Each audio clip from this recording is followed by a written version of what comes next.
And I think what is significant with the pandemic is not whether there was a virus or whatever else, but how they used people to enforce the ideas against other people. And that's pretty scary, because we like to think that we are today much more modern than, say, 1930s Germany or whatever. But it was pretty obvious, I think, during the pandemic that most people would be there at those mass meetings with their hands up and their arms stretched out, welcoming and greeting Hitler.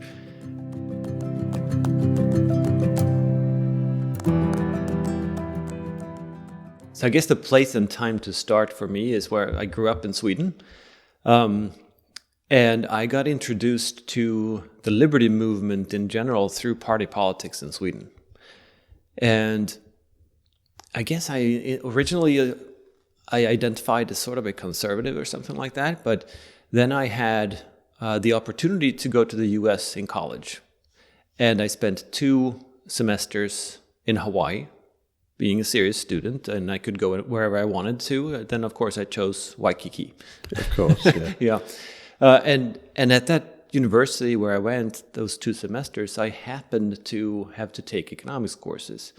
And I saw that there were 2 courses that I needed to take that were taught by the same professor.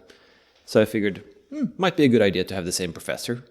Might be some benefits in there.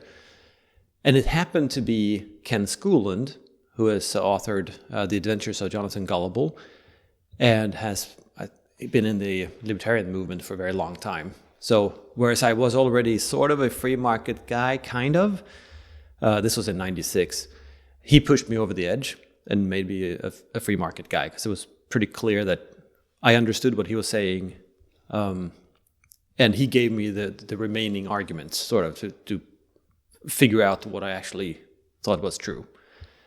And then from there on, I was a minarchist right away, and then I've realized that in order to be logically stringent and consistent with my principles, I needed to get rid of the state somehow in my mind. And that was a struggle. Sure. So a friend of mine and me, we were both sort of debating a lot on how the heck could it work without the state.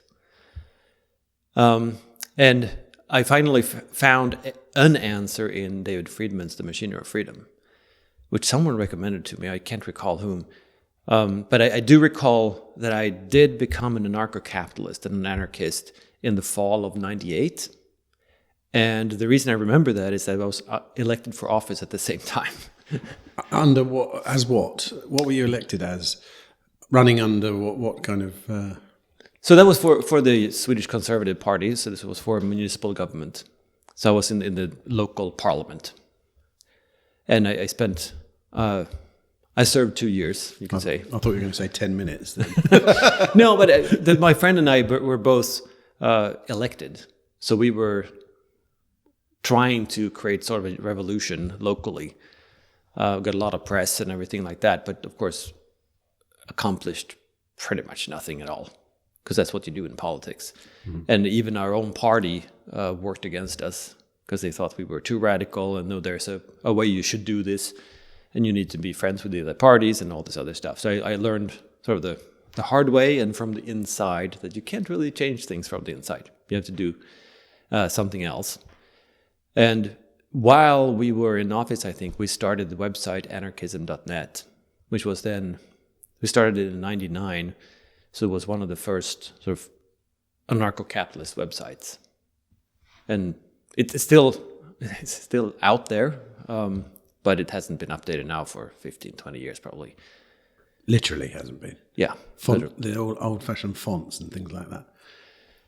Yeah, I mean, I was a systems developer, so I developed it myself. So for that time, I guess it looks kind of good. But in the 90s. Yeah, it's still very nice. very colourful, no doubt. I had a website in the 1990s myself, which I built myself as I was a photographer back then. And you can still see it if you go to the Internet Archive. And it is very funny when you look at those old websites. They were very rudimentary. Basically, pictures and letters. and that was pretty much all you could do back then. But and I think it's the same thing with Amazon.com's first website. Yeah, yeah. With this grey background and all this crap. And eBay, they're all on there. I had a question right from one of the first things you said. But you said you were studying economics in Hawaii. What kind of economics were you studying there? Did he open your eyes to anything other than the normal? I mean, most people study Keynesian economics, don't they, at university? Yeah, true. He's very much an Austrian. Maybe not a theorist, but he's well on board with Austrian ideas. So I remember particularly, I took one course in, I think it was macroeconomics and one in international trade. And I know in macroeconomics, he put 4 schools of thought on the blackboard. So we had Marxism, Keynesianism, monetarism, and Austrian economics. And I remember clearly, because this was one of those small private universities where they had a lot of international students, and probably just a few thousand, whereas there were 400 Swedes, because the government pays, and then, of course, you go to Hawaii. And he asked everybody, just introducing those 4 schools of thought, he asked the students, so where would you place your country on this? And the other couple of Swedes in that class, they picked Keynesianism for Sweden, which I think is fairly accurate. But I thought then that, no, actually, I think Marxism is probably closer. So I remember raising my hand then, and the other Swedes looking at me like I was crazy. But Ken introduced definitely sort of an Austrian free market take on things. Not going through necessarily like Menger said this and Mises said that, but definitely the virtues of the free market and how voluntary exchange is mutually beneficial. Those sort of core things, he made it very clear to everybody that's how the market works and how it should work, and that there's nothing wrong with just letting people interact the way they see fit and the way they want to do it.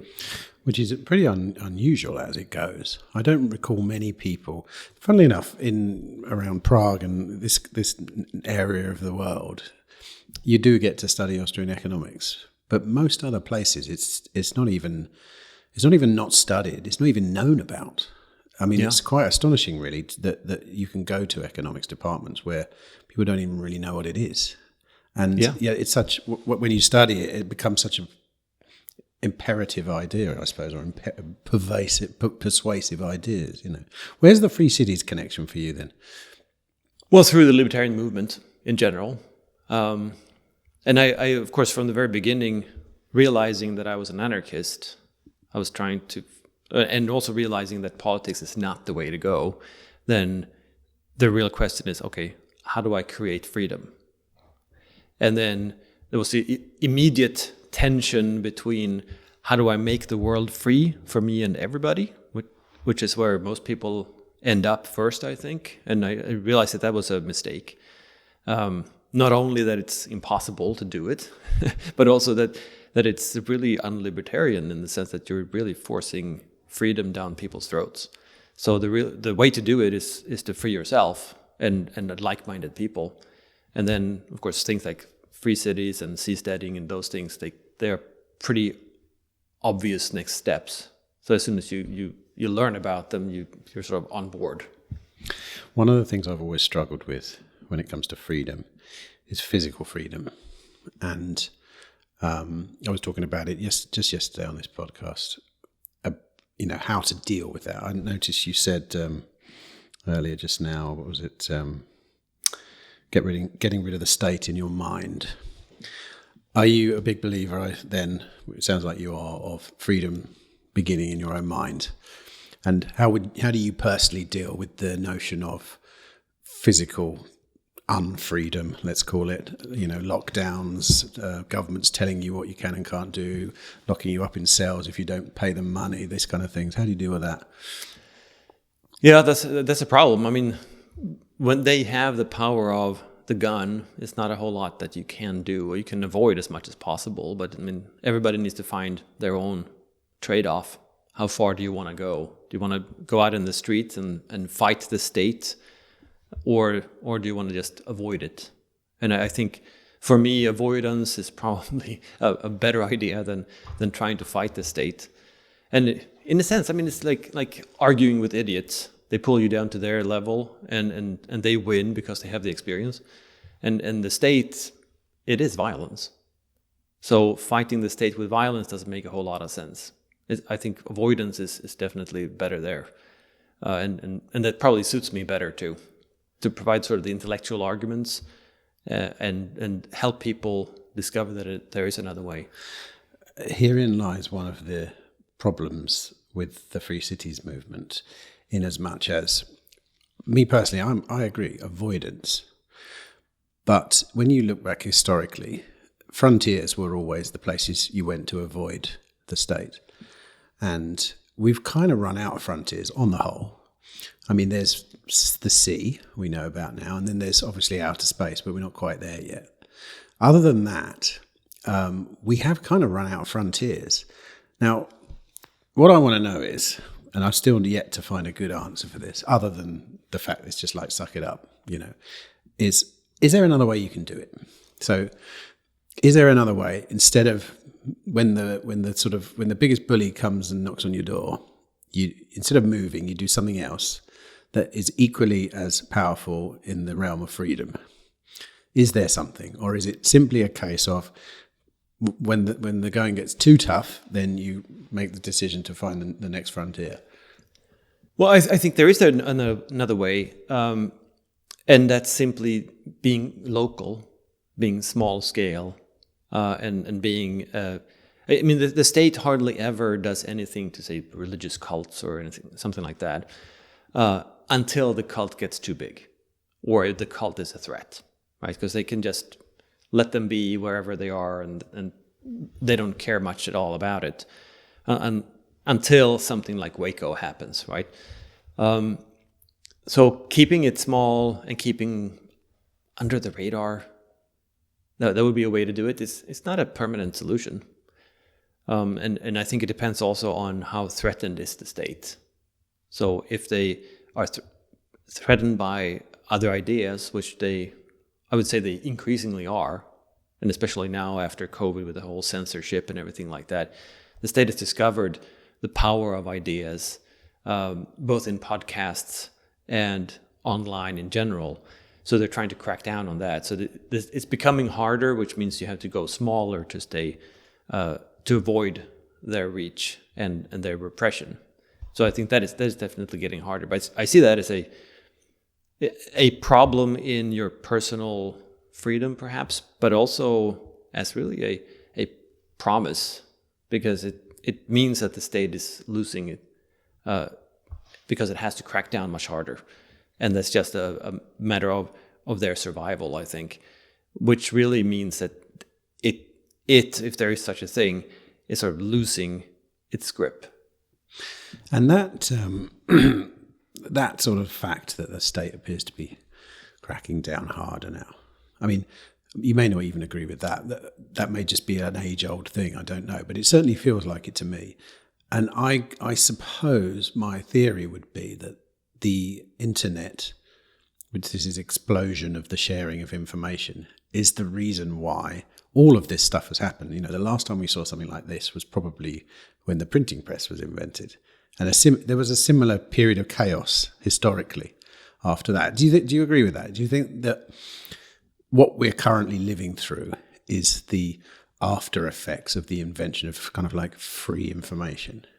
Yeah, I do agree with that. And I think the printing press is a good analogy too.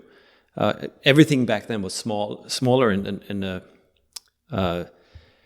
not nearly as fast as today. And of course, the reach was not as great either. But other than that, it's the same thing. It's a new technology that spreads information and lets people communicate without the state controlling their communication, which means ideas spread. And I mean, ideas can be like wildfire, right? A good idea whose time has come, and that you can package it in a way that both resonates with people and people understand, it will spread. And that undermines the legitimacy of the system. And I think that is why they have to crack down on it. That's why we have these new invented terms like misinformation and malinformation and disinformation and all this variety of terms for different types of information or data anyway, that the state doesn't approve of. I mean, that's the whole thing, right? Malinformation, I think the definition of it is something, it can be true, but it's something that doesn't fit with the narrative that the state wants people to believe in. Well, the state's narrative is very often false. So malinformation can be truth, but it's truth that power doesn't want us to have, which tells you something about where the state stands in all this. And in fact, I see the internet as a frontier in the sense that you have physical land frontiers, the internet is a frontier, and malinformation or misinformation is arguably just another version of the same struggle we're seeing. And even I see a new version of the internet evolving now as we speak. The kind of the decentralized version, we talk a lot on this podcast about Nostr, a decentralized protocol that can be. In the end, you can build everything that is on the internet on top of that. And arguably, I suppose that is what we're going through. But the thing about what I was going to say. The internet, although it's amazing for information, it does, I think at least, it's allowing the state to scale at a very unprecedented rate because you don't need people to enforce your rules at that point. Algorithms literally can do it, and someone's being very sneaky in sort of inserting this in our lives already. And you can see it, and in different countries, it's at different levels of evolution. Would you say? So you know what I'm talking about. Would you say you're positive, optimistic? Is it the case that as those kind of things evolve, the kind of antidote evolves in lockstep? Yeah, I think in a sense it does, because society is always sort of finding the balance between different forces. I'm an optimist for freedom long term, but not necessarily in the short term. And I think in any development of new technology, the technology itself is not really positive or negative. It's how you use it and not what it is. And some people want to remind us that it was the government that created the internet. And it was, but it was completely worthless the way the government created it. That is usually the case when the government does something. So, the market made it glorious. And then it took off, and that scared the living hell out of most decision makers and whoever is or thought they had control. And that's, of course, why we now see this pushback. And, you can argue that the pandemic policies were a part of that too, trying to push back and see to what extent can they force people to believe a certain thing and follow rules. And I think what is significant with the pandemic is not whether there was a virus or whatever else, but how they used people to enforce the ideas against other people. And that's pretty scary, because we like to think that we are today much more modern than, say, 1930s Germany or whatever.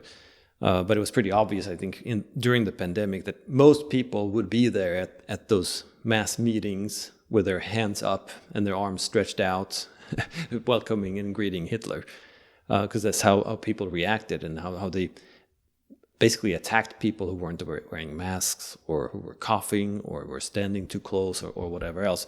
And that is scary because that means that people are doing the state's bidding, which goes really back to what we talked about before, about this, having the state in your mind.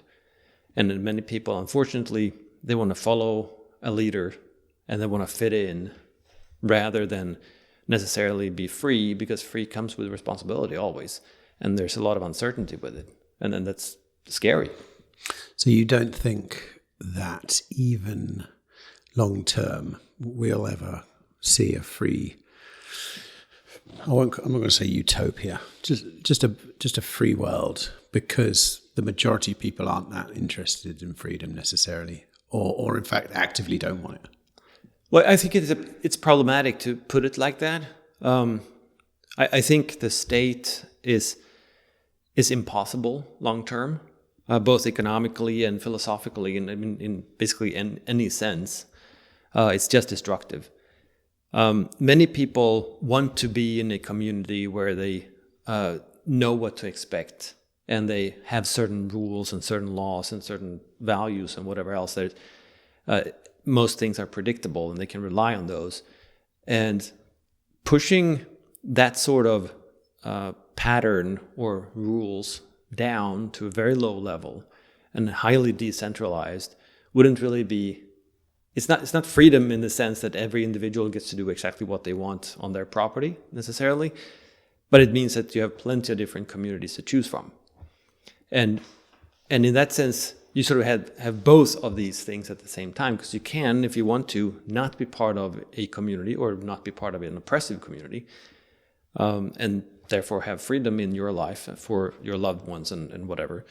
Whereas those people who want some other type of structure, they can have that too. The problem right now is that the state is way too big, covers way too much territory, and of course, states, that is the system. So anywhere in the world, when you talked about there are no more frontiers in the physical world of this planet, unless except for maybe oceans, but that's because the states have taken over everywhere, and the state is sort of the starting point for anything. But since it is not sustainable in any sense, this is just a phase. Hopefully, it's a phase that will pass before I pass. Let's put it that way. But I do think it's a stage that we're just going through. You mean the burgeoning stage, as in the ginormous states, not the state in general, but yeah. And then the state creates an incentive for centralization, because that's how you solve problems. Because if states are different, you have institutional competition, and that's always going to hurt both states. So of course they're going to collude and create a cartel, and I mean we see that with the nation state of Germany instead of all those thousands of small fiefdoms. And we see that with the European Union. We see that with pushing for the United Nations to become a world government. And all of this is really to, in a sense, cover up the problems of centralization and central planning. And if there are two different alternatives, you're going to be able to see those differences, and people are going to see them. But the problem is not that they see things they don't like, but the problem is that they're seeing the unsustainability of the system. So pushing it up to a world level isn't going to solve the problems. Do you think we'll make it to an overt world government? Not a kind of, esoteric one, an actual bona fide. I mean, you could say the United Nations Act in that sense, in a way, in that sense. But do you think we will actually see a genuinely, proclaimed world government in our lifetimes, I suppose, but at all? Do you think it'll make it that far? Yes and no.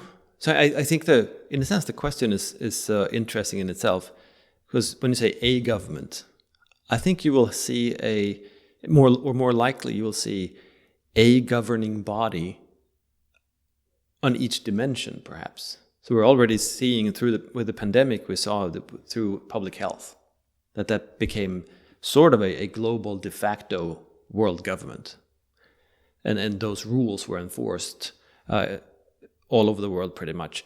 And I think we can see this in many different areas. I'm not sure necessarily that we're going to have like a parliament or a government organization that runs the whole show, but rather that we're going to see this happening through, in a sense, that's as agencies in any Western government. You have an agency, and there are some laws and whatever else from the parliament and the government proper, but the agency establishes a lot of rules and regulations and enforces those rules and regulations as well. And I think we can see that through international treaties and different types of collaborative bodies and agencies and whatever else. And they will not be perceived, I think, as a government, because I don't think people are really ready for a world government the way we have national governments today. But people are calling for, they're ignorant, but still they are calling for greater solutions, because of course we know that great problems require great solutions, and global problems require global solutions, and that's sort of propaganda, right? Yeah, so, for sure. So for any issue, I think we're going to see a push in that direction, which of course is not the solution at all. Yeah, I know what you mean. But what about the... will they last then? There's my next question. Even if they're not overtly the world government, are these organizations going to crumble under the weight of their own, I was going to say bullshit, but something, look at historically large, communist Russia, in the end, it becomes a little bit too big to survive. You certainly run out of people to enforce it, I think, as well, which will not be a problem of the 21st century authoritarian, actually. And not because we enforce it for them, but because an algorithm on our phone will enforce it with a carbon credit score that says you cannot get on that train because you've used too many carbon credits or something. So, I'm pretty pessimistic in one sense, and not normally. I'm very optimistic. And when I look at myself, I'll find a way. Myself and my family will find a way. But other than that, it does look like there's this unstoppable force moving towards a very dystopian kind of central government, the big boss central government, and they won't be nice. They won't be free market. That goes without saying. That's for sure. Yeah, I think this is part of the propaganda. I mean, the government needs to show that it has the muscle. And I don't think it really does. I think most of it is just, it has the muscle for as long as we accept it and consider it legitimate, and we as in most people in general. So I think, the short answer to your question, will it crumble? The answer is yes, because it can't go on. I think it can last a little longer if it doesn't go all the way and create one world government, but instead has a world government or a world agency in each issue. So that will last a little longer. But we're already seeing protests against the World Health Organization, for instance, because they overstepped, or whatever you want to call it, right?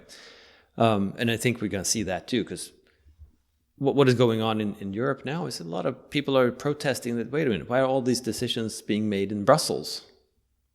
Maybe if you're Belgian, that doesn't make much of a difference, but in all the other countries, why can't we do that here? And we have no say, they say, right? And so we're already seeing a disappointment and sort of a resistant brewing. So I think that I'm very optimistic, but I'm not saying it's going to be a peaceful transition to liberty. That's probably not the case, because I don't see the government as just letting go. There's only one way that the government will disappear, and that's through the government failing. And the question then is it going to fail? Is it going to fight all the way down, or is it going to just have lost all its muscle and just let go, and there's going to be chaos instead for a while? Those are the only options, I think. I don't think there is a transition, and a transition from anything to anything needs to be planned. But when a government fails, as you speak, and there is a void left, historically, hasn't it always been filled by another government? Yeah, typically. And I think that is because people have a state in their minds. But I think it depends on the degree of failure too. Because as long as people focus on the wrong people in government, or they did the wrong thing, but it's the right means, I think that the bigger the state gets, the more the failure is going to be a failure of the principle rather than a failure of the organization. So in that sense, I embrace world government. Don't quote me on that. but it's a step toward in the right direction, in the sense, because it's going to fail, and it's going to fail massively, and people are going to notice. So it's about the state of mind, isn't it? I wonder, yeah. That's interesting because, like, I'm 52 years old, and it's only in the last few years that I've actually started contemplating things like this. And I'd say I've always been into strange things. I've always been into unusual things. I've always been into minority beliefs and stuff. But when I think about most other people I know, they'll either never contemplate these ideas, or even when they do, they won't mind. Oh, yeah, it is what it is, which is kind of like the position I probably held for a very long time. It was like something you had to put up with, because it was very easy to criticize. I mean, you spend your whole life criticizing the state, but people tend to stop there. They just criticize it or even protest it, which is a stupid thing as far as I'm concerned. It's like, I've got kids, if they protest to me when I make a rule, I'm only going to change that rule if I'm not some benevolent, but it just doesn't work. You can't protest to the person who's enforcing the rules on you, because they'll just make their own mind up. But what I'm trying to say is that it doesn't appear like I think that's a tall order for a lot of people to contemplate the idea that maybe the state is, and always has been, which is the kind of conclusion I came to, just a kind of like a little bit of a version of the mafia, say. It's like, big as gun, do what we say, give us some money. And we don't actually create anything of value. We kind of create an imaginary scenario in which we're creating value, and then you have to pay for it. But that's you get to that point and people start calling you radicalized. So do you think that's going to happen to, many people? Well, yeah, in a sense I do. Because I think when it becomes personal, when it starts affecting your family, that's when people start reacting.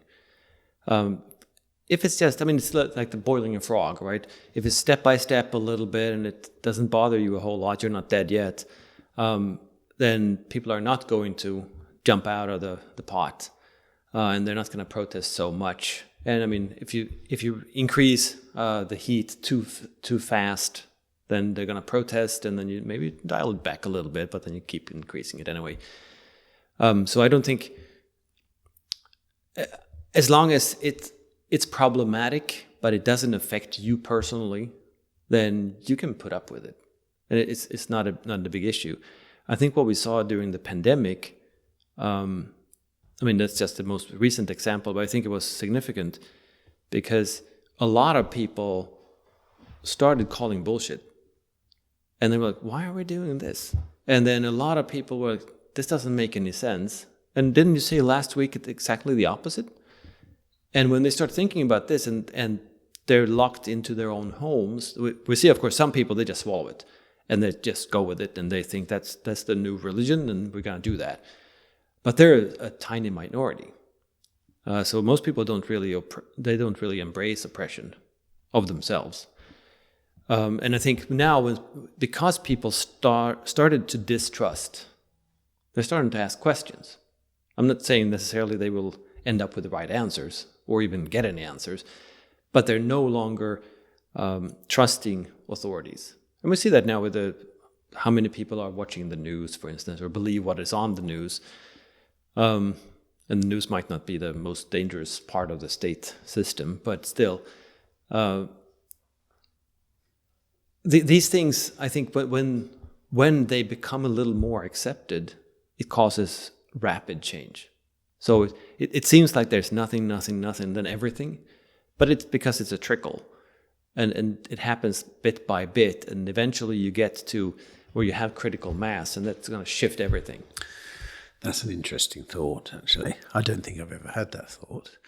The thought that maybe this kind of globalizing force that's happening, world government, whatever, could mean, and the internet, could mean that when it does topple, like in the Soviet Union, or like it'll all topple at once, which could be, otherwise, I always think about, when I think of the future and freedom. I think, sure, there's always going to be authoritarians and there's always going to be places that are a bit freer, but it's going to be a kind of, it's going to be an up and down. It's the eternal battle between these two sides. But actually, you could see these ideas we're talking about now, which is that, the state has been a bit of a con for a very long time, say.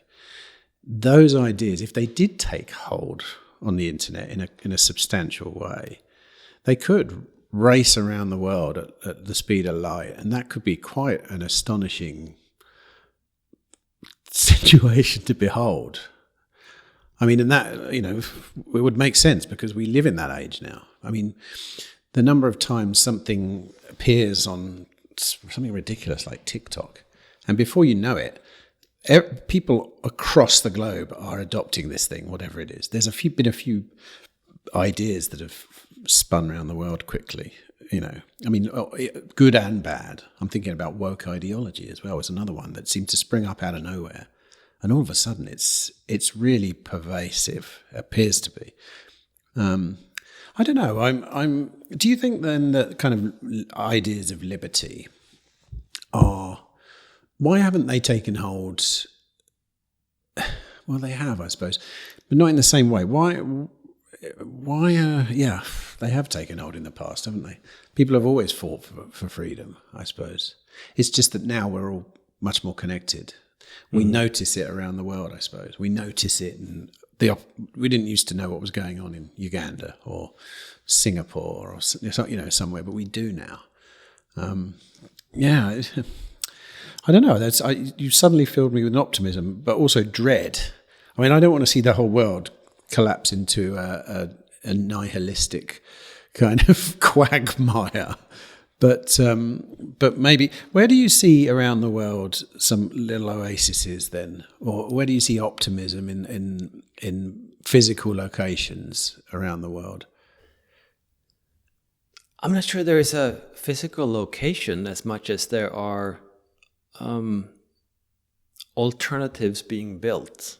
I mean, I'm a strong believer in sort of building the new institutions within the shell of the old. So, I mean, agorism, for instance, is I think the most powerful probably idea within libertarianism in general, because it has a strategy for pushing back and undermining the state. Can I stop you there? Yeah. Can we go into that? Sure. Because we've spoken about agorism a few times on here, but I probably am an agorist, but I'm certainly not someone who can espouse the ideas. Can you go into that a little bit deeper and do a quick one-on-one on agorism? Sure. It's in a sense it's I mean the term is from Sec 3 or Samuel Edward Konkin III. He coined agorism as a sort of more radical libertarianism than Rothbardianism. So it's Rothbard, but with a strategy for getting rid of the state.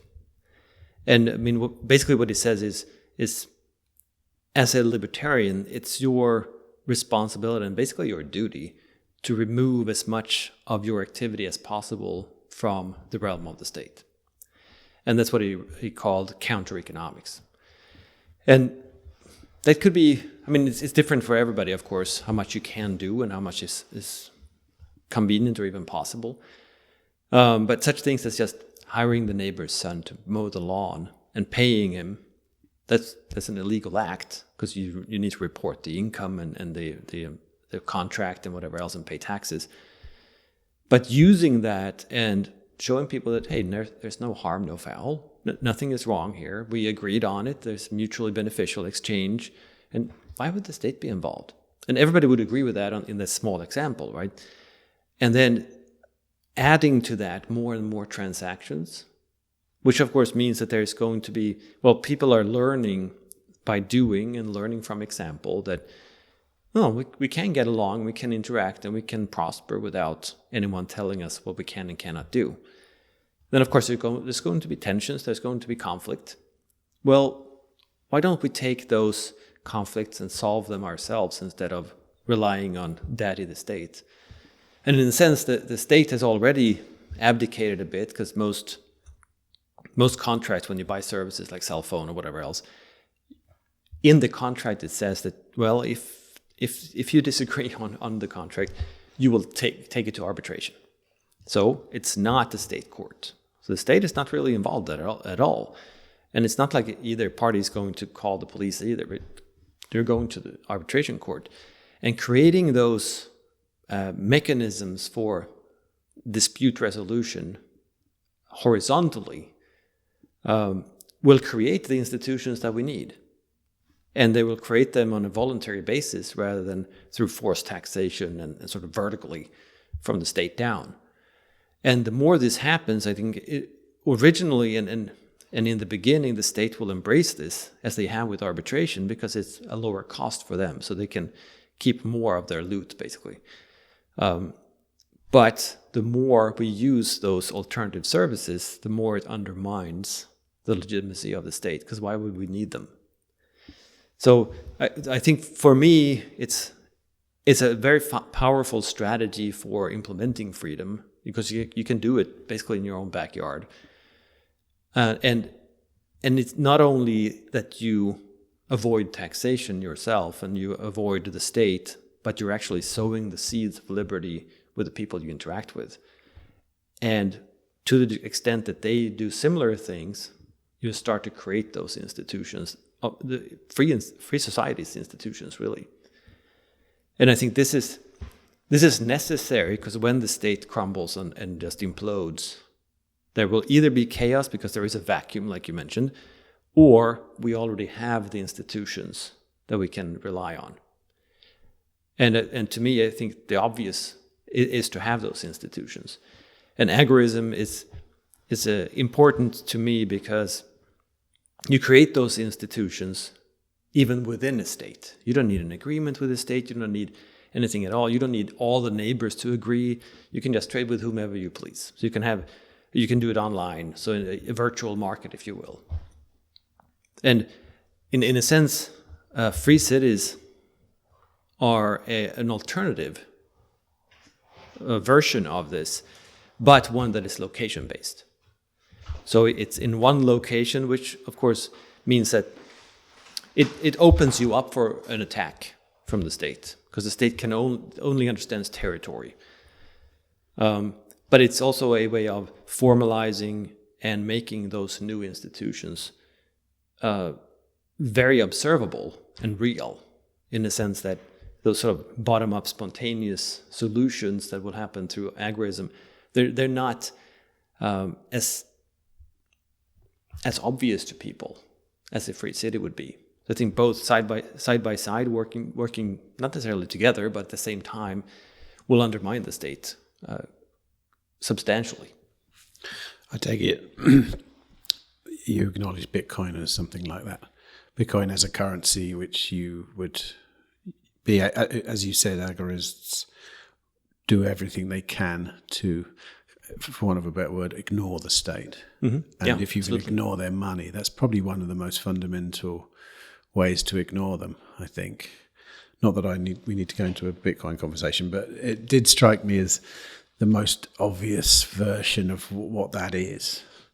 On the subject of economics, because I wanted to talk to you about that, because that's definitely one of your specialities. One of your books is got a brilliant title, and I like it. It makes me want to read the book anyway. It says, How to Think About the Economy. Can you sum that book up? Or can you sum up your understanding? Because that's a really interesting thing to be able to sort of like reel off at a dinner party. Because most people probably, and I'm going to guess you think this, have a completely wrong way of thinking about the economy. Hence the book. Is that right? Yeah, I think that is true. I mean, maybe it's best if I just briefly go through why this book at all, and where does it come from. Because there are plenty of introductory books to economics out there. So why another one, in a sense? And this book is completely Austrian economics too, but there's Austrian economics books as well. So this is really from a discussion I had with Jeff Deist when he was president of the Mises Institute. And I think I brought the idea that we do have Henry Hazlitt's economics in one lesson, but it's really just one lesson. It's over and over and over again in some 30 chapters, but it's the one lesson. But what we need is really a go-to for understanding the whole economy and how it works and why economics. So when someone says, well, all these ideas that you have and all this, how do I quickly get up to date on how to think about economies and markets and things like that? And you can give them Henry Hazlitt's economics in one lesson, but it's that one lesson. Then you have to sort of figure out the whole system yourself. So in discussing with Jeff,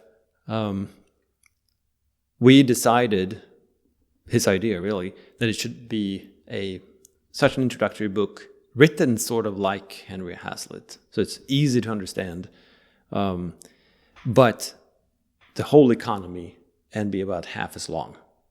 So those sort of difficult to write it up, but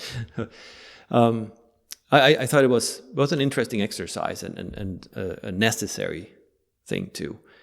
So I wrote it. So what would I tell my grandmother if she asked me, so what can you tell me about economics? Perfect. We'll exchange that for my mother, actually, because I'd love to be able to talk to my mother. She's probably the same as your grandmother. How do I talk? How do I get my mother to think about economics correctly? The economy correctly, sorry. Right, and in the book there are 3 parts. So first I just talk about what is economics and why study the economy at all, and how should we, in a sense, think about it. And in that part I introduce economic laws, which to me they're a priori, meaning that those laws are and can be known before we study the world at all. So we can understand them, and then we apply them to make sense of what is happening. Such as the law of diminishing marginal utility, which is one of those obvious economics sounding things, right? And it's taught in a very wrong way in every university everywhere. And all you need to do is recognize that, well, we value different things and we want different things, and we rank them in different ways. So that's why exchange happens. That's why exchange is beneficial, because I expect to be better off with what you offer than what I give up. And the same thing for you. What I give up is better for you than what you give me in return. So both win. Well, that means that value is subjective. It also means that, of course, if value is subjective and it's on my own terms, then I will use whatever I have to the greatest value possible. Right? So if I have something that to me is equally serviceable, so I can use them toward the same ends, well, then the first one I have, I will use as best as I can. And then if I get another one, then I'm going to use it for the remaining want that is of highest value that I haven't satisfied yet, and so forth, right? Well, there you have the law of diminishing marginal utility, that since to me they are equally serviceable, I will necessarily use them in that order. And since they're equally serviceable, it doesn't matter which one I lose. If I lose one, I'm still going to just reorient or reallocate them towards satisfying the highest valued ends. It's nothing to discuss, really. Why would it and why could it be any other way? It can't. Unless, of course, I change my mind with what I value and things like that. But keeping that constant, it can be no other way. And if we recognize that, well, then, okay, that's a law that we can all understand and realize that it has to be the case. Well, that means that the more we have of a certain thing, the less we value the marginal unit, because it satisfies a want that is lower and lower and lower on our ranking. So if I have 3 of something, then I will value each of those 3 at a certain level. But if I have 50, then I will rank them or value them much, much lower. Well, this is really both the demand and the supply curves. So both demand and supply are this. Demand is that I want to and I am able to buy something at a certain price. The lower the price, well, the greater the possibility that I have some want that I can satisfy with this good and I can afford it. So I'm going to buy more. And supply is just the the opposite. That, of course, the more I'm offered in return, the more likely I am to offer this thing for sale. So here we have suddenly 3 laws of economics that we can understand, and we can use those as tools to uncover what is going on in the economy. How is that normally taught then? You said that they teach it terribly. Is it because it's like equations and this, kind of abstract definitions of things rather than actually, like you do, pointing out how it actually works in real life? Yeah, unfortunately, and this is going to piss a lot of people off, I guess, but a lot of economists don't really understand the basic concepts of economics. So they teach it in a certain way, and they teach it the way they probably understand it, or maybe it's just because it's easier to teach that way. But the law of diminishing marginal utility is, of course, in any introductory course. The way they usually teach it is as satiety. So if you're at a university where they have a little bit of money available for teaching, which is not very common, but if they do, then the professor might buy a bunch of candies or maybe ice cream, and maybe pick a student and then feed that student ice cream and ask, okay, so how much does this satisfy you on a scale 1 to 10?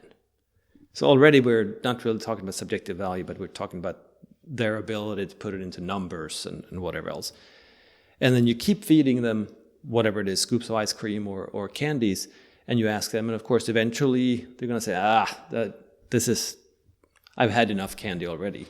And then you continue, and then it's going to go down. But this is not really diminishing marginal utility because each situation is different. And of course you're going to be fooled eventually. But fullness has nothing to do with it. Diminishing marginal utility is how we allocate means that are to us equally serviceable towards satisfying wants.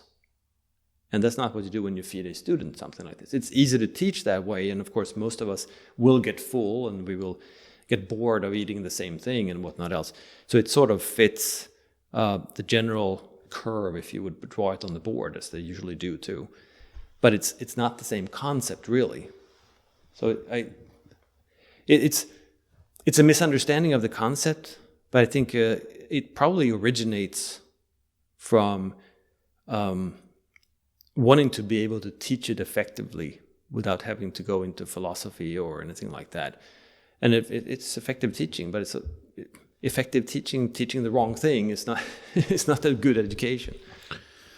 Okay, back to what you were talking about, thinking about the economy, convincing my mother and your grandmother. So we've got the basic terms then, or the basic ideas. Where do we go from there? Well, in the book, I recognize also that the economy is something. So the economy is in a sense, it's only all of us interacting. But as a whole, it is something that is producing things to satisfy people's wants. Again, with the diminishing marginal utility, entrepreneurs are trying to figure out how to satisfy people to the greatest extent possible. And if they do, then of course you're willing to pay more for something that satisfies you to a greater extent. That just follows. So if an entrepreneur can figure that out, they can also afford to buy the proper resources to produce the thing. And when we start understanding that the economy is about production to overcome this kind of scarcity, because this only matters if there is less of something that we can find valuable uses for. Well, the economy is about these scarce things, and it's about figuring out a new allocation or new distribution that better serves us, but also producing more suitable means to satisfy our wants. And as soon as we recognize this, that it's a big production apparatus trying to figure out how to make people better off, well, that puts everything in a different light in terms of regulation and steering it and what is greed really and things like that. Because if it is an economy that is a market that is sort of unhampered, well, what is greed? Is it a problem? No, it's not a problem, because greed is usually a producer of something trying to sell it.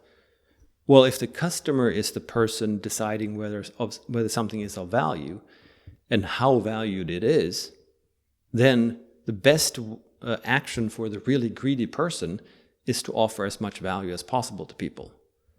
And that can't possibly be a problem. So, I mean, already Adam Smith recognized this, that because of people's self-interest, we sort of, we position ourselves so that we can serve others to the best extent possible, and thereby we can serve ourselves. Where does the state fit into that, though, that equation? Well, that's the thing, right? As soon as you realize this, there's not really a place for the state. And you can argue that maybe there could be public goods, or maybe there could be cheaters, there can be fraud involved and theft and such crimes like that. And then just stating that is the case is, of course, not an argument for the government. It's an argument for a solution to these problems, where people would just fill in government as a simple sort of template. But that's another discussion. Then, should the government do this, or can it be done in any other way? But I think in the unhampered market, as long as or as soon as you understand how the economy works, and that the economy is by people and for people, and through exchange, we're actually, in a sense, exploiting people's greed to make everybody better off. When you realize this, then you realize also the problem with regulations, and the problem with the state, and problem with freeloaders, like politicians and things like that. And I mean, I wrote a book on regulations too, because that's sort of the other side of the coin. And what is the real cost of regulations, which is something I mentioned in my talk today at the conference. That is also something that I think is fundamentally misunderstood by economists, perhaps more than anyone else. Before you tell me what we're not understanding about regulation as well, then, do you think the evolution of the state, so by that I mean the state appearing, do you think that's natural in the free market? People have different theories. I was talking to someone a couple of days ago who said the state only exists because of the way we parent young children. We create this idea that there's a state, and you do. Most of us do. With our children, and until we break that cycle, there'll always be a call for it. My own personal, I like the idea that when we stopped being hunter-gatherers and started agriculture, we suddenly had assets that we were keeping, like food. And at some point, someone came along and said, look, I'll exchange my time to protect that in exchange for some, grain. That seems like a fair deal. And there the state is born. It's the monopoly on violence. What do you think about the state? Why does it arrive? Why does it appear? And is it natural? And I don't think it's natural. I mean, it's a crime to begin with. So I mean, I've heard that theory too, with sort of the raiders who killed people off and stole their belongings, and then realized that, hey, wait a minute, why don't we just stick around and take part of it and sort of help save these people, protect them from other raiders? And that's the sort of mafia theory of the state, and that might have happened. I mean, who knows? But that's a crime, right? That not the offering, but the raiding itself is, of course, a crime. And then maybe it is the case that we need protection services and things like that, and that's perhaps a necessary cost or whatever. I think the bigger problem here might be at least the theory that when we were hunter-gatherers and lived in small tribes, we didn't have a whole lot of food, so we needed to work as one unit. Or that is the theory in a way. I'm not sure it's correct. And actually, the more I think about it, the more I think it's probably a political bias rather than a theory. But what they present is that it's sort of ingrained in us and programmed into our genes that we are a herd animal, and we have to live as a herd because we're weak and whatever else, and can't do it on our own. Which is fine. That doesn't require a state at all. But from there, they sort of take the step and say, well, that's why we so automatically and without resistance follow rules and follow a strong leader and things like that. And as an economist, I would probably say that, well, that's because it's easier. So there's lower cost in just following someone who thinks that they know where they're going. And if something goes wrong, well, it's not my fault. I just followed, right? So there's a way out too. I mean, at least from responsibility. But low cost doesn't necessarily mean that we do it. And from there, following a leader is not the same thing as being managed, right? So that's not a theory of the state. And I think we should have idols or people that we look up to and that we want to mimic or follow or whatever. That's not really a problem in itself, but we should choose them ourselves and choose someone else when it doesn't fit us anymore. Not right? be forced to. Yeah, exactly. I mean, I suppose you could also argue that the state arises out of an urge to control, which is something that not everyone has. We know that. I don't know many people that want to control other people. I think most people I know are quite happy to allow people to do whatever they want as long as they don't step on their toes. But that's quite a dark. It's quite a dark thought to think that, you know. I mean, there's definitely some truth in it. The kind of people that strive for power are often the psychopaths, the narcissists, the worst types of people. But come on then. What does my mother not understand about regulation then that she should? Yeah, I mean, which was the case that only your mother and my grandmother did not understand the regulations, but unfortunately, it's most economists too. Okay. And I think the problem here is that economists tend to think of the economy as a system, as a machine. So a machine, of course, you need to replace the oil and whatever else a little now and then. You need to provide it with fuel. You need to tweak it. Maybe you need to exchange some parts that go bad and things like that. I mean, it's a very specific system that needs a manager and an operator. And I think that is completely wrong because the economy doesn't really have a goal. And the engine in your car is there to propel the car. And the car is built around that engine working in that specific way. But that's not the economy at all. The economy is just us interacting. So it doesn't really have a purpose. It doesn't really have a goal.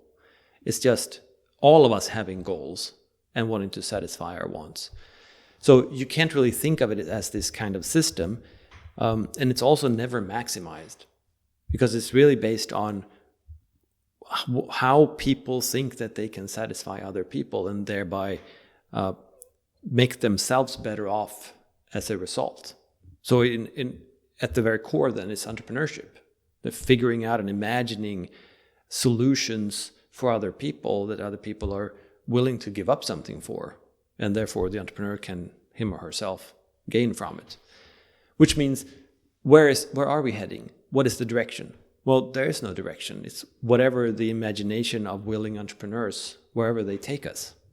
And then, of course, they will build off of what has worked before and what they've learned from the world and things like that. So it's sort of cumulative too. So it is a process.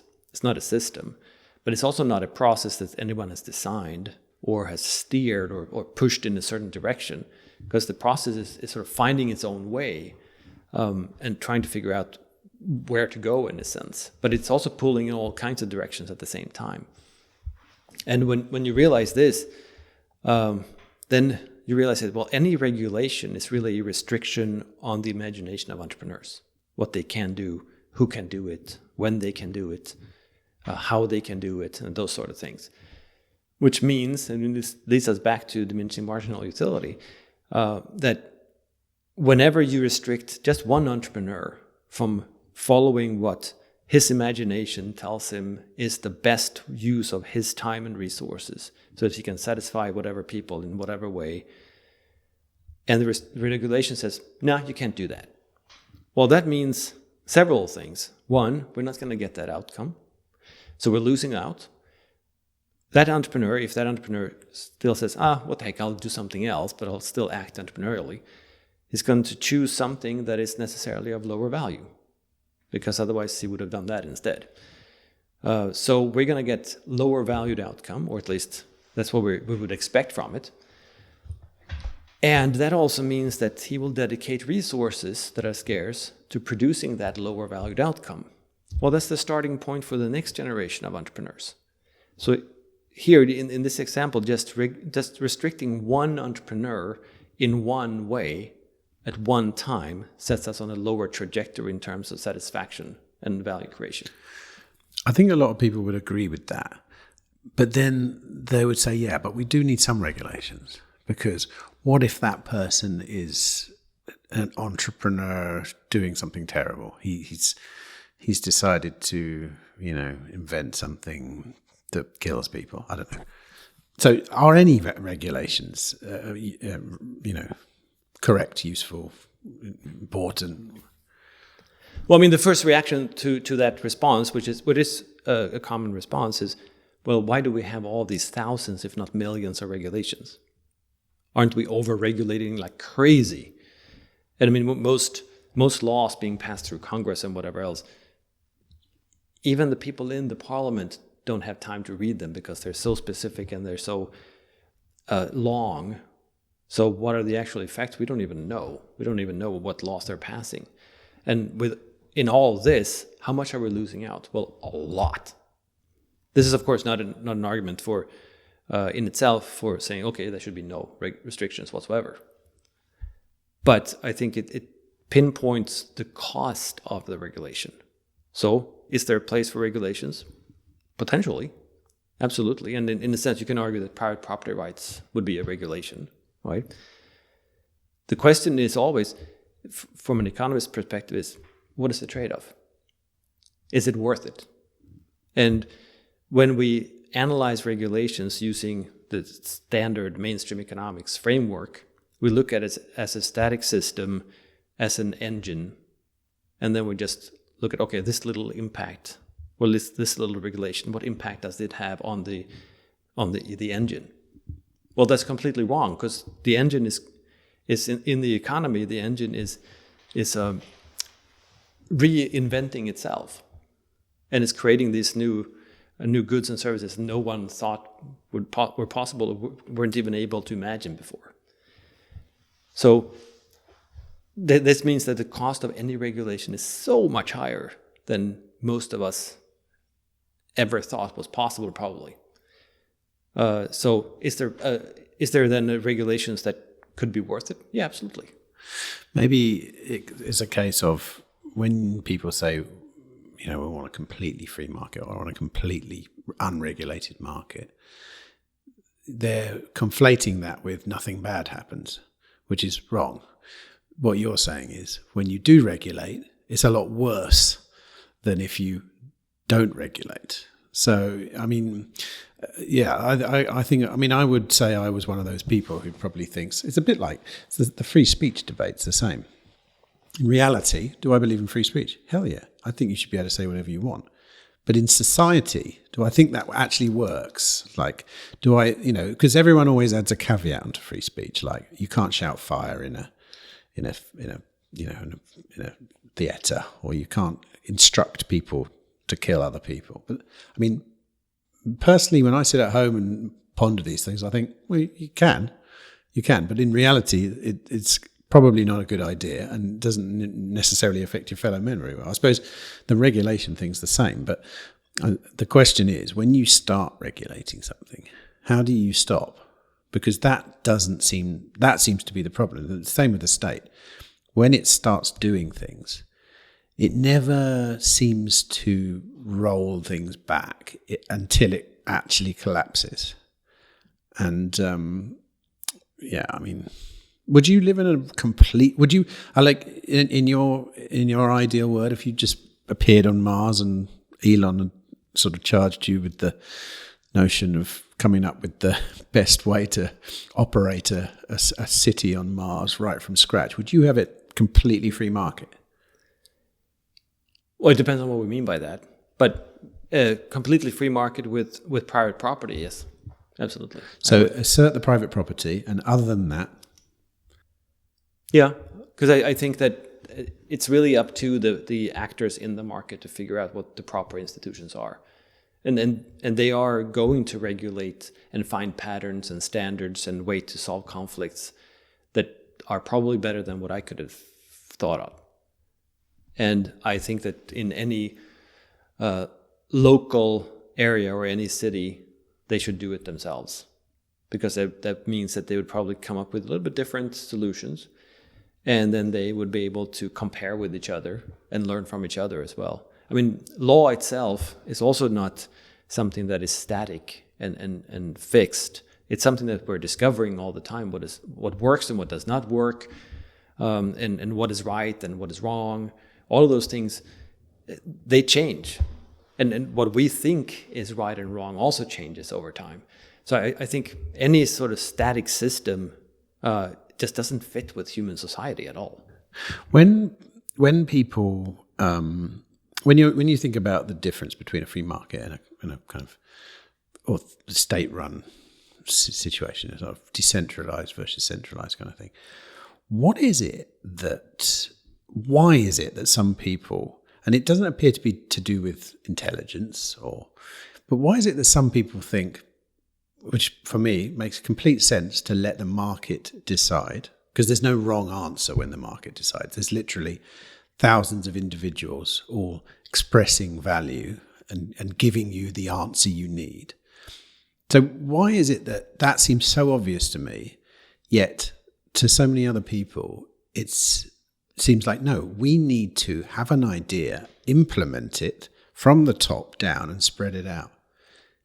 Because they're not unintelligent people, and nor are we, but they're so different and they're so contrasting, and but one of them, I think possibly I don't know whether what they think about the free market idea. What's the usual rebuttal to the idea that the free market should decide this because it's the individual all acting?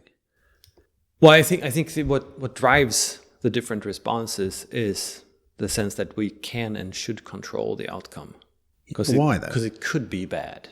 But why? Right. I think it gives us a false sense of security and safety to know what happens. And I mean, it's better to know that the result is this than risk that it might be worse, even though it's probably much more likely that it's much better. And you don't want to take that risk. And I think that is something, I mean, this sort of risk aversion is probably core to a lot of us. And that makes sense if you're like a nomadic hunter or something like that don't be stupid and don't do something foolish. Do what you know works and control things. But I mean, we see all around us that sort of philosophy does not work. I mean, that's what the police will do whenever there's a crime. You shut down everything and you take control of the crime scene, that sort of thing, right? That's why the police will not do anything when there is a school shooting, for instance, in the US. They will get there, and the first thing they do is get rid of all the parents and anyone who wants to intervene. And then when they have controlled everything, except for the guy shooting children in the school, because that's a later problem, right? When they have controlled the area, then they might do something. Because then nothing unexpected might happen.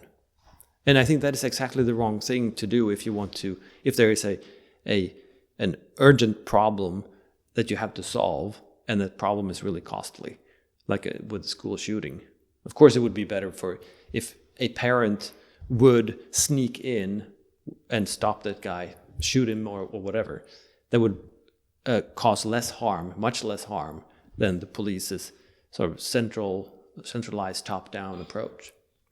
Is that why we've seen recently in America these flooding in North Carolina? Is it South Carolina?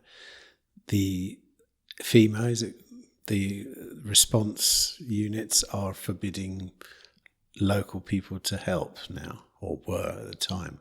Does that stem from the same kind of thing, or is that because that does seem completely idiotic to me? And listening to people describe what was going on social media, it is idiotic. And the only reason I can think of is that it shows it's alluding to the fact that the state at that moment is not in control, basically. Right, and I think that is part of the problem. I think with FEMA, there's probably more involved than just that.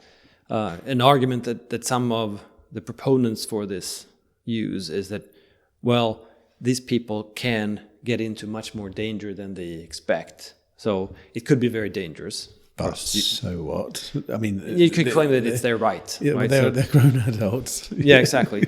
But that's the typical argument, but they could also perhaps hamper the effectiveness of the centralized top-down response. But there's also other things involved. I mean, FEMA has. The last thing I saw was that they have relationships with certain companies to provide certain types of materials and certain types of foods and things like that. So they don't want, for that reason, others to supply food and water and things like that because of their basically sponsorship contract. That's terrible. Yeah, it is terrible. And we saw this during Katrina as well. I mean, it's a while ago now, but in New Orleans, when the whole area was flooded, when many of these corporations and also groups of volunteers were helping and tried to help, and their pictures were journalists back in the day when they were journalists, took pictures of lots of Walmart trucks along the road, and they were just standing still. They were on their way to New Orleans, but they were stopped by FEMA because you can't just drive things that people need into those areas because FEMA needed to control. So they stopped it and needed to control everything and, I don't know, count the water gallon jugs that were being transported or whatever it was. But it was the same thing there, that they controlled the situation to then start an effort to help people rather than just help people. And I mean, that's the state's approach to everything. It's top-down, it's centralized, it's a one-size-fits-all, it's our way or nothing at all.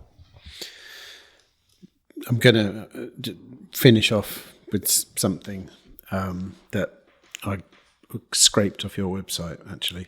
And it was in your section on research. I thought this was really interesting, and I'm hoping you can sum it up for me. It's probably like 30 years of research. I don't know, but hopefully you can. You said that in your research, you kind of quantified your research as an inquiry into the nature and causes of the wealth of nations. Mm-hmm. So, can you give that a free city spin?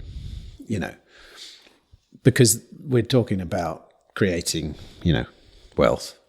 Not necessarily talking about nations. We're talking about it could be a micronations. Yeah. Okay. Yeah, I mean, and that's a spin-off of Adam Smith's magnum opus, which has exactly that title. And I think that's the proper role for economists to figure that out. And as an entrepreneurship professor and entrepreneurship researcher, obviously I place entrepreneurship at the very core of that. And it ties into what we talked about before. I mean, understanding the economy is obvious that you have to first, so that you can recognize the role of entrepreneurship and that it does imaginatively create new solutions for people and therefore satisfy their wants, including, at least from my perspective, the institutions necessary to resolve conflicts and lower the costs of transacting or whatever it might be, all of those things.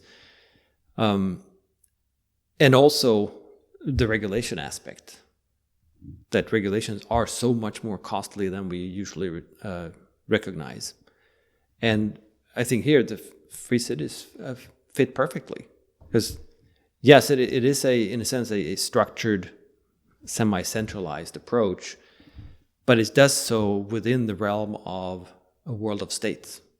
So it sort of carves out a part of some territory where the free city will allow for entrepreneurship, and entrepreneurship under sort of what we might call minimal regulation. And that is exactly how prosperity is created. And that is how we can figure out how to best serve people in their actual daily lives, whether it's through manufacturing or if it's through services or figuring out new ways of lodging or whatever it is. That doesn't really matter. But having this space where entrepreneurs can not necessarily roam free, but at least follow whatever imaginations they have for the value that they can create, that can be something that others can mimic. And I think we're seeing less and less entrepreneurship within state systems. So having these sort of oases where entrepreneurship and entrepreneurs can do this sort of thing is super important to keep the standard of living high, but also keep raising it, and especially for people who do not have a very high standard of living yet. Do you think this is a sign of the times? Do you think that the free cities idea is only growing now as a result of the situation we find ourselves in? Like you say, take Europe as an example. It's very stifling for innovation. I think most people would agree. So the response to that in the natural world is to kind of spawn something that allows innovation to happen, and that would be a free city, let's say. Yeah, I think that's why the idea grows and why people might discover the idea and be receptive to it as well.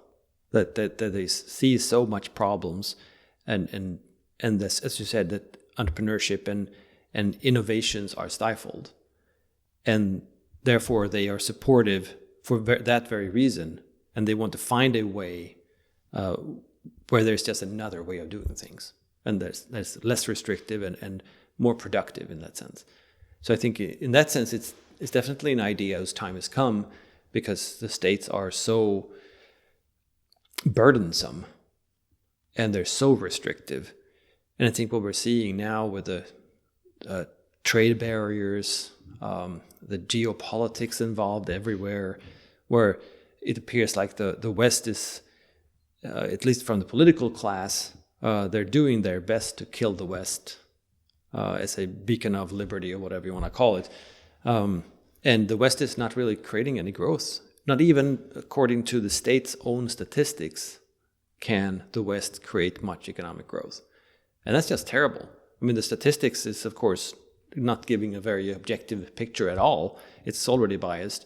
And even according to their own statistics, when they control everything, including the money, they can create any growth. And in that world, a lot of things seem hopeless. So anything that looks better and that can offer a solution is definitely an enormous promise. I think that's a perfect place to leave it on a lovely positive note. Per, thanks for stopping by. I really appreciate that. I don't get to talk economics that much. As you can probably tell, I'm not super knowledgeable on it, but you explain it in a very easy to digest way. So thanks for that, and thanks for coming in. Hey, thanks for having me.